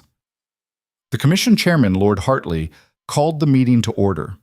He was an elderly man with kind eyes, but a voice that suggested he preferred process over progress. Welcome everyone to our first session. We've been tasked by His Royal Highness with investigating the state of labor conditions in Britain's industrial centers and recommending reforms where appropriate. Where appropriate meaning never, someone muttered. A few men chuckled. Hartley continued as if he hadn't heard. We'll begin by establishing our methodology. I suggest we form subcommittees to examine different aspects: factory conditions, wage structures, child labor. Subcommittees, Elena interrupted, are a way to delay action indefinitely. The room went silent. Every head turned toward her. Hartley blinked. I beg your pardon, Miss Whitmore? Subcommittees, Elena repeated clearly. You divide the work, each group moves at its own pace, and nothing actually gets done because everyone's waiting for everyone else. Meanwhile, children keep dying in factories. The proper process requires, Hartley began. The proper process has failed, Elena cut him off. That's why we're here. So instead of creating subcommittees to study a problem we already understand, why don't we focus on solutions? Pemberton leaned forward, his smile sharp. And what solutions do you propose, Miss Whitmore, given your vast experience in governance? Elena met his gaze steadily. I propose we visit the factories, not send bureaucrats to write reports, but actually go ourselves. See the conditions firsthand, talk to the workers and their families, then come back and vote on immediate safety regulations while we debate the larger reforms. Absurd, another commissioner scoffed. We can't just wander into factories. Why not? Elena challenged. Are you afraid of what you'll see? Or afraid that once you've seen it, you won't be able to pretend it doesn't exist? This is highly irregular, Hartley protested. So is appointing a merchant's daughter to a royal commission, Elena replied. But here we are. The prince wanted real reform, not theater. Let's give him that. She pulled out a sheet of paper and slid it across the table. I've already contacted 3 factories in Manchester that have agreed to allow inspections. We could leave tomorrow, spend 3 days gathering evidence, and return with concrete data to inform our recommendations. The commissioners stared at the paper like it might explode. You had no authority to make those arrangements, Pemberton said coldly. I had the authority of common sense, Elena replied. And unless someone here can give me a good reason not to see these factories with our own eyes, I'm going regardless. The only question is whether the rest of you come with me or stay here talking about subcommittees. A long, tense silence filled the room. Then the trade unionist, a grizzled man named Thomas Cooper, spoke up. I'll go. Elena looked at him in surprise. He shrugged. She's right. We've been studying this problem for 20 years. Time to actually look at it. Anyone else? Elena asked, looking around the table. Slowly, reluctantly, 3 other men raised their hands. Not Pemberton, not most of the factory owners. But enough. Hartley sighed. Very well, an inspection tour to Manchester. 3 days. We'll reconvene here next week to discuss findings. Elena allowed herself a small smile. It wasn't everything, but it was a start. What? The factories in Manchester were worse than Elena had imagined. The first one they visited was a textile mill employing over 300 workers, a third of them children under the age of 12. The air inside was thick with cotton dust that made breathing painful. The machinery was deafening, the floors slick with oil and water. And the workers, thin, exhausted, moving with the mechanical precision of people who had long since stopped hoping for anything better. Elena walked through the facility with the other commissioners, trying to absorb every detail while fighting the urge to vomit from the stench and the heat. One of the child workers, a girl who couldn't have been more than 7, was tending a machine that looked capable of severing limbs if she made a single mistake. How long is her shift? Elena asked the floor supervisor. 12 hours, the man replied without emotion. Same as everyone else. And if she needs to rest? She doesn't get to rest. Machines don't stop. Elena crouched down beside the girl, who didn't even look at her, focused entirely on the spinning threads. What's your name, sweetheart? Annie, the girl whispered, barely audible over the noise. How long have you worked here, Annie? 2 years, miss. 2 years. This child had been working 12-hour days since she was 5 years old. Elena stood, fury and grief warring in her chest. She turned to the commissioners. This is what we're defending when we vote against reform. This child, this life. Can any of you look at her and tell me this is acceptable? Thomas Cooper looked sick. 2 of the other commissioners had gone pale, but one of them, a factory owner named Grimshaw, shrugged. It's unfortunate, he said, but it's reality. These families need the income. The children would starve otherwise. They're starving now, Elena shot back. Look at her. She weighs maybe 40 pounds. When does she eat? When does she sleep? What kind of life is this? A life, Grimshaw said coldly. Better than the alternative. Is it? Elena demanded. Because from where I stand, this is just a slower death.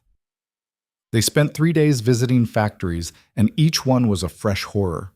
Children with missing fingers from machinery accidents, workers with lung diseases from the dust, women who collapsed from exhaustion and were dragged back to their stations because stopping meant losing wages they couldn't afford to lose. By the 3rd day, even the commissioners who had been skeptical were shaken. They gathered in their hotel that final evening to compare notes. Elena had filled an entire notebook with observations, testimonies, details that would make compelling arguments when they returned to Westminster. Thomas Cooper sat across from her, his weathered face drawn.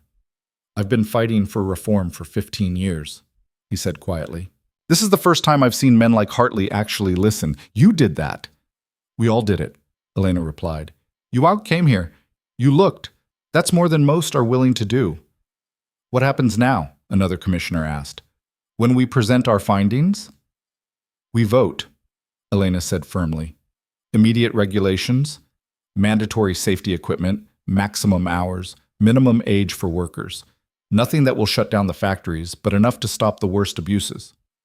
Pemberton will fight it, Hartley warned. So will the other owners. They'll claim it's economically impossible. Then we'll prove it isn't, Elena said. I've been doing calculations. If we phase in the regulations over 6 months, increase productivity through better working conditions, and provide tax incentives for compliance, the costs are manageable. I can present the full financial analysis to the commission. The men stared at her. You did cost-benefit analysis? Hartley asked, astonished. My father is a merchant, Elena replied. I grew up learning how to balance books. This isn't magic, it's arithmetic. Thomas Cooper started to laugh, a rusty sound that built into something genuine. They thought you were just a radical with a loud voice. They have no idea what's coming. Elena smiled. Good. Let's keep it that way. The commission reconvened a week later, and Elena presented her findings with surgical precision. She started with the human cost, reading testimonies from workers, showing drawings of the conditions they had witnessed, presenting mortality statistics that made several commissioners visibly uncomfortable. Then she pivoted to the economic argument, laying out exactly how the proposed regulations could be implemented without destroying industry. Pemberton tried to interrupt multiple times, but Hartley shut him down. "Let her finish, Pemberton. She's earned that much." When Elena concluded, the room was silent. Then Thomas Cooper stood. "I move that we vote immediately on implementing the proposed safety regulations." "Seconded," Hartley said to everyone's surprise. "This is premature," Pemberton protested. "We need more study, more—" "We've studied this to death," Hartley interrupted. "Literally. It's time to act. All in favor?" 6 hands rose. It wasn't unanimous, but it was a majority. Elena felt something break open in her chest. Not quite joy, but a fierce, burning satisfaction. They had won. Not everything. Not yet. But this concrete, measurable change that would save actual lives, this was real. Pemberton stood abruptly, his chair scraping against the floor. "This commission is a farce. I resign." "Accepted," Hartley said mildly. Pemberton stormed out, taking 2 other commissioners with him, but the rest remained, looking at Elena with a mixture of respect and wariness. "What's next?" Hartley asked. "Implementation," Elena said, "and then we start on the harder reforms. But we've proven something today. That change is possible when people are willing to look at the truth." As the meeting adjourned, Thomas Cooper approached her. "You've made powerful enemies. I know. But you've also made allies, more than you realize." He glanced around the room. Half these men voted yes because they were afraid of looking like monsters in front of their peers. But it still counts as a yes. You did that. You made them afraid of being on the wrong side. Elena nodded, feeling the weight of what she had accomplished settling over her shoulders. It was exhausting and exhilarating in equal measure. Outside the commission building, she found Julian waiting. He had taken to meeting her after each session, a silent show of support that meant more than he probably knew. "How did it go?" he asked. "We won," Elena said simply. Julian's face broke into a genuine smile, the first she had seen in days. "The safety regulations?" "Passed, 6-4. "Elena, that's—" He pulled her into a tight embrace, right there on the street, and Elena let herself lean into him, feeling the solid warmth of his support. "I'm so proud of you," Julian murmured against her hair. Elena closed her eyes, letting the words sink in. She had fought so hard to prove herself to the world, to her father, to the commission. But hearing Julian's pride, his uncomplicated, genuine respect for what she had accomplished, that touched something deeper. "Thank you," she whispered, "for believing I could do this." "Always," Julian replied.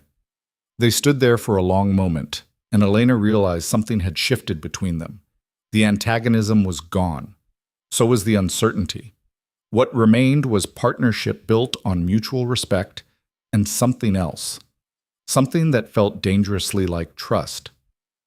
"The wedding is in 4 days," Julian said quietly. "I know. Are you ready?" Elena pulled back to look at him, really look at him. The man who had called her a dowry with a pulse had become someone who stood beside her through everything, who listened to her ideas, defended her choices, and celebrated her victories as his own.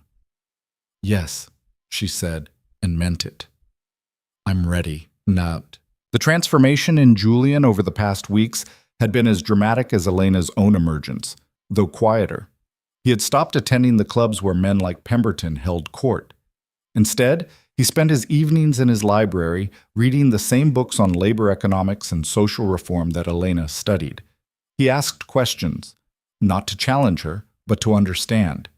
And he had started using his position in ways that actually mattered. 2 days before the wedding, Elena discovered that Julian had been quietly meeting with other young lords, convincing them to support the commission's reforms when they came up for a vote in Parliament. He had leveraged old debts, called in favors, and used every ounce of his considerable charm to build a coalition of unlikely allies. "Why didn't you tell me?" Elena asked when she found out. Julian shrugged, looking almost embarrassed. "You were fighting your battle. I wanted to fight mine. We're partners, remember? That means I don't just stand behind you. I stand beside you." "You've changed," Elena observed. "So have you," Julian replied. "We changed each other. Isn't that what partnership is supposed to do?" Elena thought about the woman she had been 2 months ago, quiet, resigned, waiting for someone to grant her permission to matter. That woman was gone. In her place was someone who had learned to fight, to speak, to demand rather than ask. But she had also learned something else, that strength didn't mean isolation, that letting someone stand with you wasn't weakness, it was wisdom. "When I overheard you on that terrace," Elena said slowly, "I thought I had learned everything I needed to know about you, that you were shallow, selfish, only interested in money." "I was all those things," Julian admitted. "But you're not anymore." Julian smiled, a small, self-deprecating expression. "I'm trying not to be. You make me want to be better." "And you make me believe change is possible," Elena replied, "not just in society, but in people." Julian reached for her hand, lacing his fingers through hers. "In 2 days, we'll be married. This will all become real. Are you sure this is what you want? Not the strategy, not the protection, but this. Us." Elena squeezed his hand, feeling the calluses that had formed from his recent work, helping to repair parts of his own estate, work he had started doing alongside his laborers instead of just directing them. "I want this," she said.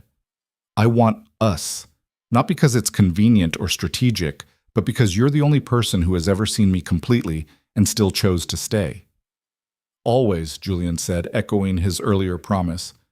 "Through everything that's coming, I'm staying." "It won't be easy," Elena warned.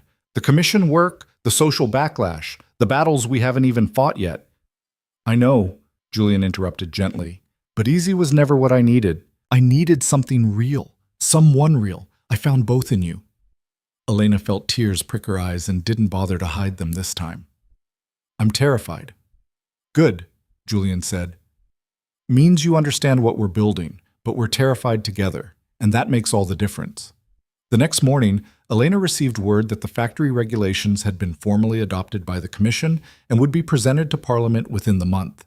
It was a victory that would ripple through the entire country, saving thousands of lives. And it had started with one woman refusing to stay silent. Caroline Wright came to visit that afternoon, bringing a group of activists who had supported Elena from the beginning.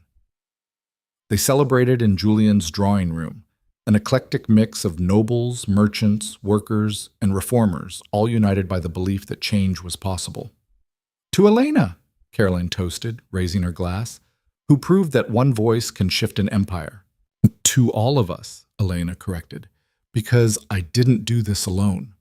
But as she looked around the room, at her father beaming with pride, at Julian watching her with open affection, at the people who had stood beside her when it would have been easier to step away, Elena felt something she hadn't felt in a very long time. Hope. Not naive hope, not the fragile kind that shattered at the first obstacle, but the hard, enduring hope built on concrete victories and the knowledge that change, while slow and difficult, was actually possible. The battles weren't over, they were just beginning, but for the first time Elena believed they could be won. The wedding took place on a gray morning in late autumn, when the sky hung low and heavy over London. Elena had insisted on simplicity, no spectacle, no grand cathedral packed with nobility watching her perform. Instead, they chose the small chapel on the Ravencroft estate, with its stone walls and stained glass windows that cast colored light across worn pews. Less than 50 people attended. Her father, Julian's mother, the Dowager Duchess, who had returned from the country for the occasion, Caroline Wright, and a handful of activists, Thomas Cooper and 2 other commissioners. A few of Julian's genuine friends, not the social parasites who had laughed with him on the terrace. Elena stood in the small vestry, adjusting her dress one final time. It was ivory silk, elegant but not ostentatious, with long sleeves and a high collar that felt more like armor than adornment. She had braided her hair herself, weaving in small white flowers that Martha had gathered from the estate gardens. Her father appeared in the doorway, his eyes suspiciously bright. "You look beautiful," Richard said quietly. "I look ready," Elena corrected, then softened. "But thank you." Richard crossed the room and took both her hands. I need to say something before we go out there. An apology I should have made weeks ago. Elena frowned. For what? For raising you to be clever, and then expecting you to hide it. For teaching you to think critically, and then being surprised when you used those skills to challenge the world I built my fortune in. He squeezed her hands. You've become someone extraordinary, Elena. Someone braver than I ever was. And I'm sorry it took me so long to see that your rebellion wasn't recklessness. It was integrity. Elena felt tears threaten and blinked them back furiously. You gave me the tools to fight, the education, the confidence, even the anger at injustice. You just didn't expect me to use them the way I did. No, Richard admitted, but I'm grateful you did anyway. The world needs people who refuse to accept this is how things are as a final answer. It needs you. It needs all of us, Elena replied. You, me, Julian, everyone who's willing to stand up. That's how real change happens.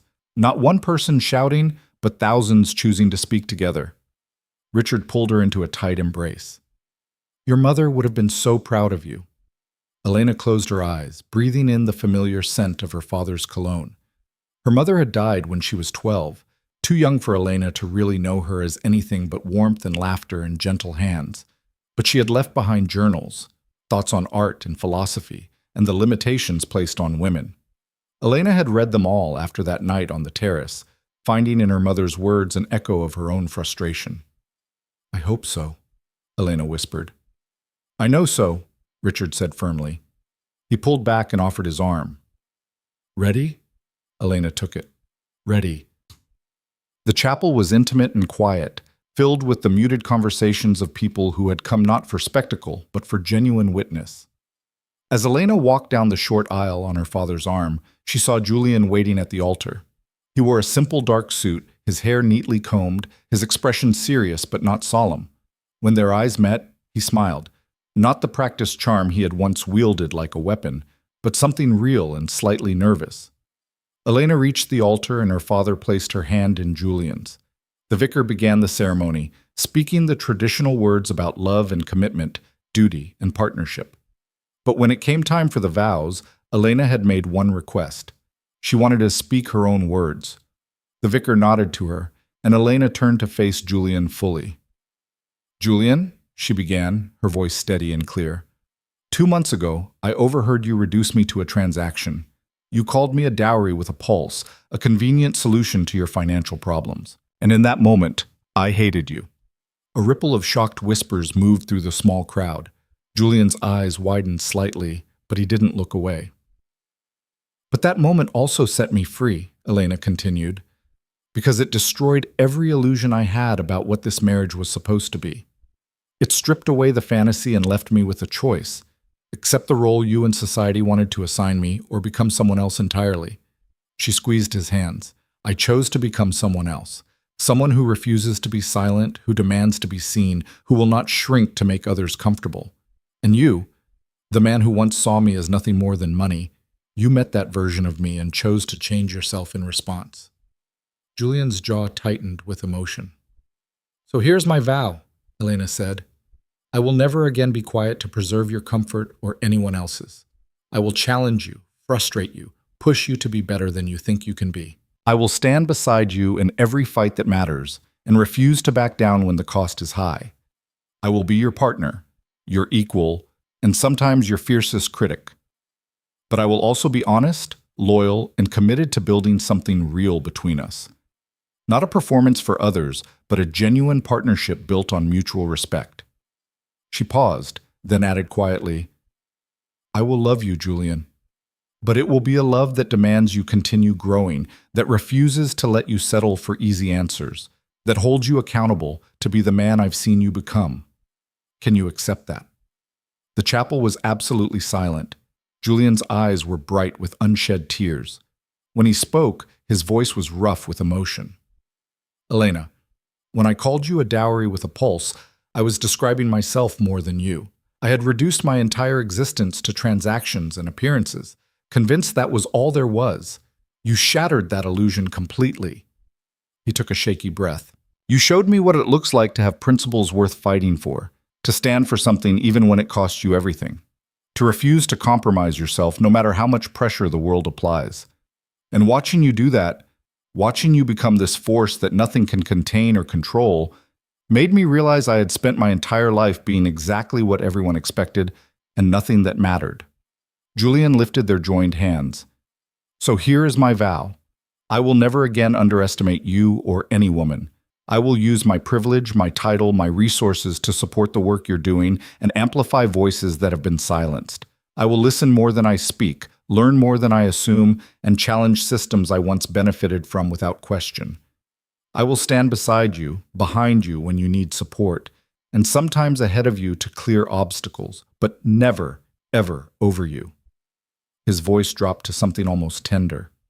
I will love you, Elena, and it will be a love that sees you completely. Your brilliance, your fury, your uncompromising refusal to accept injustice. I will protect your right to be difficult, your freedom to be fearless, and your choice to never again shrink yourself for anyone, including me. He smiled through tears. I don't want a quiet bride. I don't want easy partnership. I want you, exactly as you are, fierce and brilliant and absolutely terrifying to every man who thought he could control you. Can you accept that? Elena felt her own tears finally break free, streaming down her face unchecked. Yes, she whispered. Then I can accept your vow as well, Julian said, and I'm honored by it. The vicar, clearly moved and slightly overwhelmed, cleared his throat. By the power vested in me, I now pronounce you husband and wife. You may kiss. Julian cupped Elena's face in his hands, his thumbs gently wiping away her tears. Thank you, he murmured, for giving me a chance to deserve you. Thank you, Elena replied, for taking it. They kissed, and the small chapel erupted in applause. The celebration afterward was nothing like a traditional wedding breakfast. They gathered in Ravencroft Hall's great room, which Julian had insisted be stripped of its most ostentatious decorations. Instead of a formal receiving line, people mingled freely, activists talking with lords, workers sharing stories with nobility, barriers of class and status temporarily dissolved. Elena moved through the crowd, accepting congratulations, and found herself face to face with Julian's mother. The Dowager Duchess was an elegant woman in her 50s, with Julian's dark eyes and an expression that revealed very little. She had been conspicuously absent from London during Elena's most controversial moments, and Elena had assumed it was disapproval. Your Grace, Elena said carefully, offering a curtsy. The Dowager studied her for a long moment. Then she smiled, a genuine expression that transformed her severe features. Call me Catherine, she said. We're family now, and I owe you an apology. Elena blinked. For what? For leaving when you needed support, Catherine replied. I retreated to the country because I was afraid of what your boldness would cost my son, afraid of being associated with scandal, afraid of confronting my own complicity in a system I've always known was broken. She reached out and took Elena's hand. But watching Julian's transformation from a distance, seeing him become the man I always hoped he could be instead of the shallow aristocrat society was molding him into, I realized you were exactly what this family needed. Not a decorative wife to maintain appearances, but a partner who would challenge him to be better. I intend to keep challenging him, Elena said honestly. Good, Catherine replied firmly. My husband was a weak man who drank and gambled away our family's fortune because no one ever asked him to be more than that. I watched it happen and said nothing because that's what women of my generation were taught to do. But you refused to accept that silence, and you're teaching my son to do the same. She squeezed Elena's hand. Don't ever stop, even when it's difficult, especially when it's difficult. Elena felt a rush of affection for this woman who was choosing courage over comfort. I won't. I promise. As Catherine moved away, Caroline Wright appeared at Elena's side, her expression thoughtful. That was quite a ceremony, Caroline observed. Too honest? Elena asked. Perfectly honest, Caroline corrected. You just rewrote what marriage vows can be. Half the women in that chapel were crying because you said what they've been thinking for years, that partnership should be about mutual growth, not female submission. Half the men looked terrified, Elena noted. Caroline grinned. Exactly. Change is supposed to be terrifying. Otherwise, it's not really change. They stood together watching the crowd, and Elena felt a surge of gratitude for this woman who had stood beside her from the beginning, who had never asked her to be quieter or more careful. The commission work is just starting, Elena said quietly. The regulations we passed, they're important, but they're not enough. There's so much more that needs to change. I know, Caroline replied, but you've proven change is possible. You've shown that one person refusing to back down can shift an entire system. That matters more than you realize. One person can start it, Elena agreed, but it takes thousands to finish it. Will you help me build that? Caroline smiled. Always, but first finish celebrating your wedding. You've earned one day of joy before we get back to fighting. As evening fell, the guests gradually departed until only Julian and Elena remained in the great hall. They stood by the windows, watching the last carriages disappear down the drive. Well, Julian said quietly, we're married. We are, Elena confirmed. Any regrets? Elena turned to look at him, this man who had gone from her worst assumption about aristocracy to her strongest ally. None. You? Not a single one, Julian replied. He hesitated, then added, though I imagine tonight is when you expected to be most nervous. Elena raised an eyebrow. Are you nervous? Terrified, Julian admitted. Not of that, but of being husband instead of fiancé. Of this becoming real in ways it hasn't been yet. It's been real since the moment you defended me at Lady Ashford's gala, Elena said gently. This just makes it official. Julian reached out and tucked a loose strand of hair behind her ear, his touch gentle. I want you to know something. I don't expect anything from you tonight, or any night, that you're not ready to give. We may be married, but your autonomy is still yours. Elena's heart swelled at the careful respect in his words. I appreciate that. But Julian, I'm not afraid of you. I'm not afraid of this. You've proven yourself worthy of trust, so when I say I'm ready for all of it, including the parts we haven't discussed, I mean it. Are you sure? I'm sure, Elena said firmly. She stepped closer, closing the distance between them. I choose this. I choose you. Not because I have to, but because I want to. Julian pulled her into his arms, holding her close. I promise I will spend every day of our marriage trying to deserve that choice. And I'll hold you to it, Elena murmured against his chest. They stood there in the gathering darkness, two people who had started as strangers bound by obligation and had become partners bound by choice. 3 months later, Elena stood before Parliament. The Commission's recommendations had been compiled into a comprehensive reform bill that would fundamentally reshape labor conditions across Britain. Child labor restrictions, mandatory safety equipment, maximum working hours, minimum wages, penalties for violations. And Elena had been invited to testify before the House of Lords about why these reforms were necessary. It was unprecedented. A woman addressing Parliament, a duchess speaking not as decoration but as an expert in her own right. The chamber was packed, lords in their ceremonial robes, members of Parliament, observers in the galleries, all of them waiting to see if the radical bride of Duke Ravencroft could actually justify her controversial positions to the most powerful legislative body in the nation.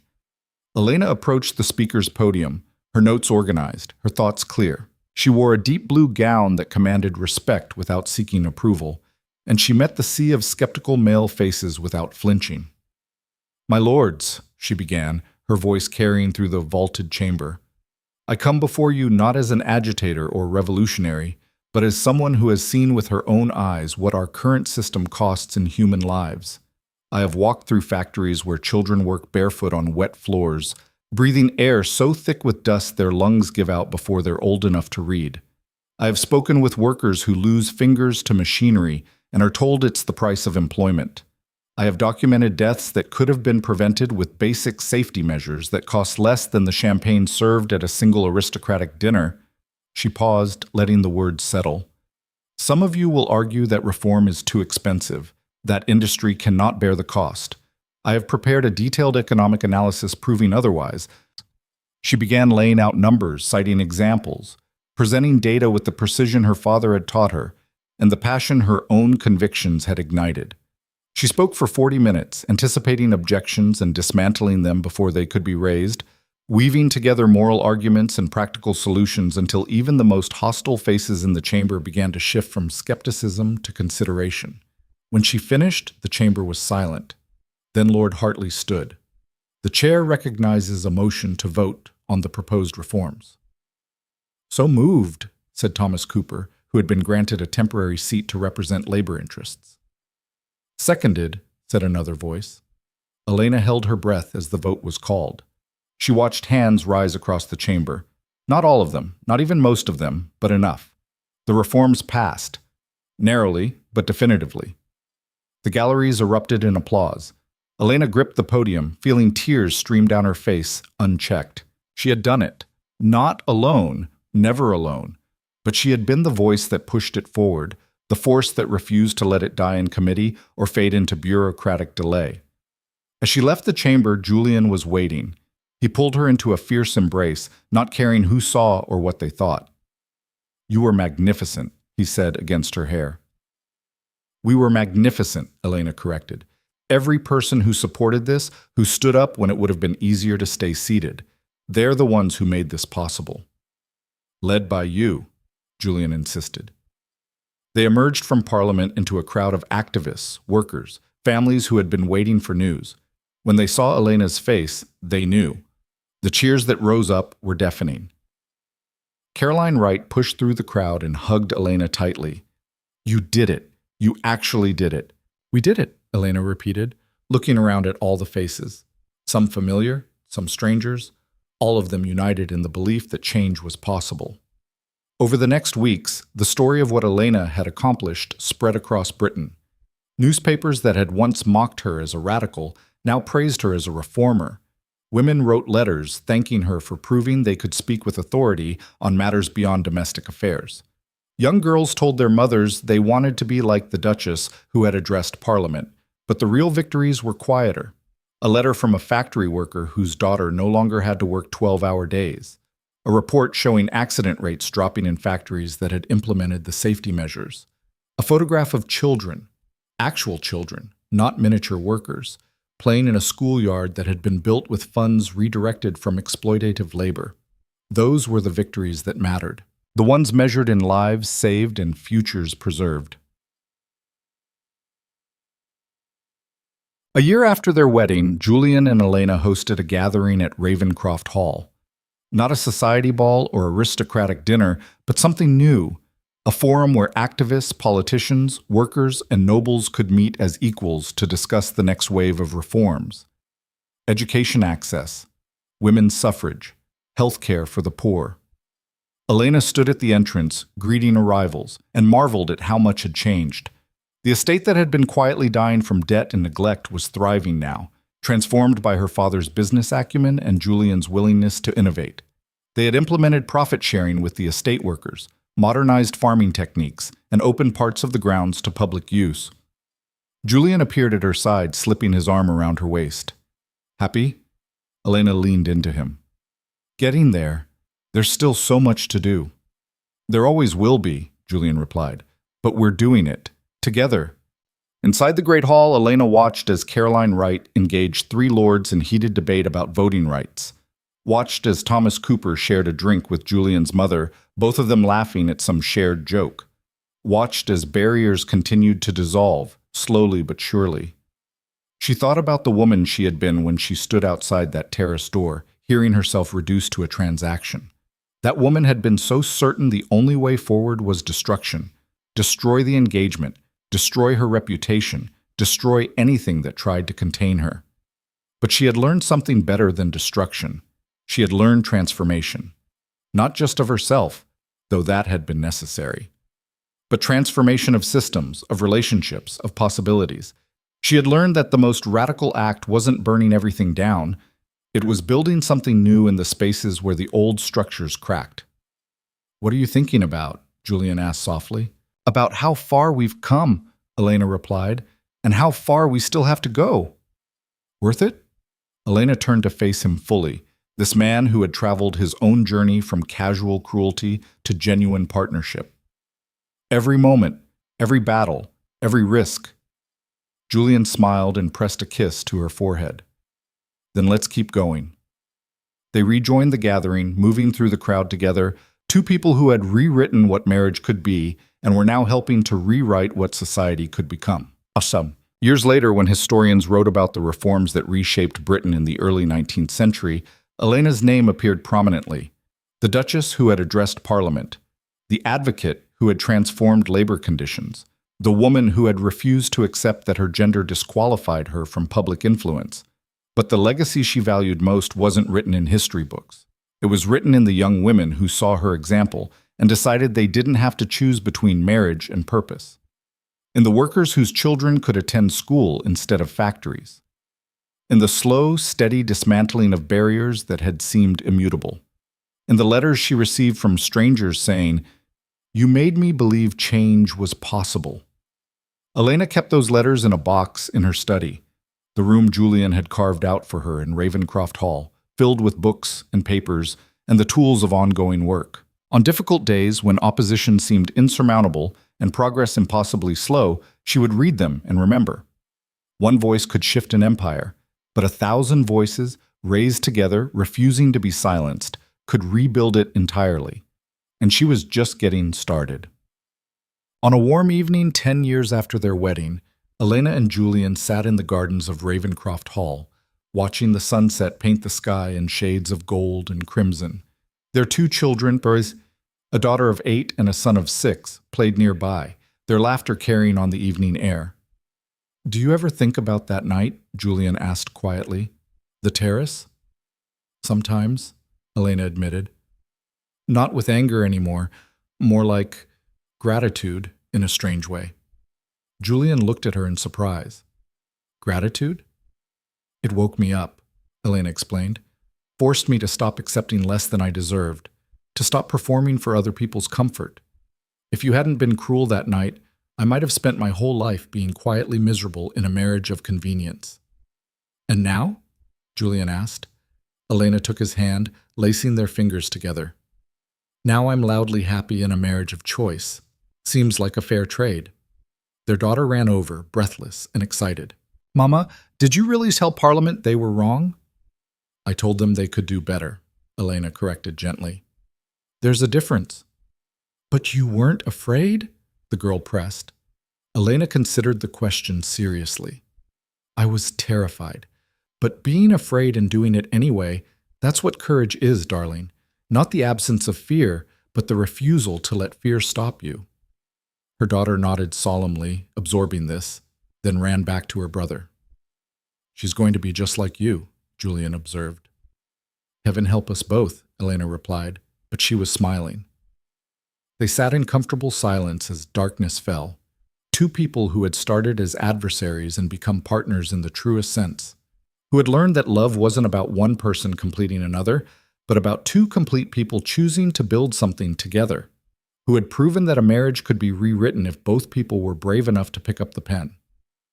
The future still held battles, systems to challenge, injustices to confront, work that would outlive them both. But they would face it together, with voices raised and hands joined, and the absolute certainty that they were stronger united than they had ever been alone. And in the end, that was the greatest victory of all. Not a conquest, but a partnership. Not a surrender, but a choice. Not a dowry with a pulse, but a woman who had changed the world simply by refusing to disappear into it, and a man who had learned to love her for exactly that reason.